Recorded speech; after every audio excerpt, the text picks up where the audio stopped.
నేను ఇంటికి వచ్చాను, మా ఫ్రెండ్ అప్పటికప్పుడు మినపగారెలు రెడీ చేసిందండి. చాలా బాగా అనిపించింది నాకు. నేను చేయాలంటే చాలా పెద్ద ప్రాసెస్లో చేస్తాను, ఎందుకంటే చాలాసేపు నానబెట్టేస్తాను. నేను ఇక్కడ వాయిస్ ఓవర్ ఇస్తుంటే మా కాక అయితే అరుస్తుందండి, పెట్టురా అని. మా ఫ్రెండ్ వాళ్ళ ఇంట్లోనే మాకు ఫ్రెండ్షిప్ కుదిరిందండి, ఎందుకంటే మేము వాళ్ళ ఇంట్లోనే ఉంటాం కాబట్టి రెంట్కి. దాదాపు 8 years నుంచి కలిసి ఉంటున్నామని ఒక్క గొడవ కూడా ఉండదు మాలో. ఎప్పుడైనా నేను అలిగినా కానీ తను వడలు చేసి పెడుతుందండి నాకు వడలు తినాలనిపించినప్పుడల్లా అలిగినట్టు యాక్టింగ్ చేస్తాయండి, అప్పటికప్పుడు చేసి పెడుతుంటాను. చాలా క్రిస్పీగా అయితే చేస్తుంది. ఇప్పుడైతే వీడియోలోకి వెళ్ళిపోదాం. అప్పటికప్పుడు వేడి నీళ్ళలో నానబెట్టి ఒక 20 minutes అయితే నానబెట్టేసిందండి. ఈ లోపల గ్రైండర్కి వేసేసింది. ఇప్పుడైతే ఆనియన్స్ అవన్నీ కట్ చేసేసుకుంటుందండి.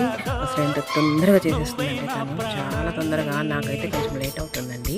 ఒక్క చుక్క వాటర్ కూడా లేకుండా పిండి అయితే ఇలా రెడీ చేసుకుంటుంది. తర్వాత ఆనియన్స్ అయితే ఇలా కట్ చేసేసుకొని ఇలా అయితే రెడీ చేసేసుకుంటుందండి. మొత్తం జీలకర్ర, కరివేపాకు, ఆనియన్స్ వేసేసి బాగా కలిపేస్తుంది. ఎందుకంటే పచ్చిమిరపకాయలు వేస్తాను, ఎందుకంటే పాప ఉంది, చిన్న పాప. పాపకు కూడా నాలాగే వడంటే చాలా ఇష్టం అండి, తను కూడా తింటుందని మేము కారం అయితే వేయట్లేదు. ఇప్పుడైతే సాల్ట్ వేసేసుకొని కలిపేసుకోవాలండి. బాగా ఎక్కువ సార్లు కలపడం వల్ల మనకి పిండి అయితే ఒదిగొస్తుందండి, కొంచెం గట్టిగా లేకుండా సాఫ్ట్గా వస్తాయి. నేనైతే తనకి అవన్నీ అందిస్తూ ఉన్నానండి పక్కనే కూర్చొని. పిండి అయితే ఇలా తీసేసుకొని చేత్తోని లెఫ్ట్ హ్యాండ్ లేకుండా ఇట్లా రైట్ హ్యాండ్తోనే చేసేస్తుందండి. చూడు ఎంత బాగా వేస్తుందో.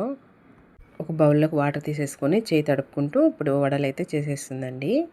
చూడండి ఎంత చక్కగా చేసేసిందో. ఎంతండి, ఒక 1/2 hourలో చేసేసింది మొత్తం వడలన్నీ. రుబ్బడం కానీ నానబెట్టుకోవడం కానీ. ఈ వీడియో మీకు నచ్చినట్టయితే లైక్ చేసి, షేర్ చేసి, సబ్స్క్రైబ్ చేసుకోండి.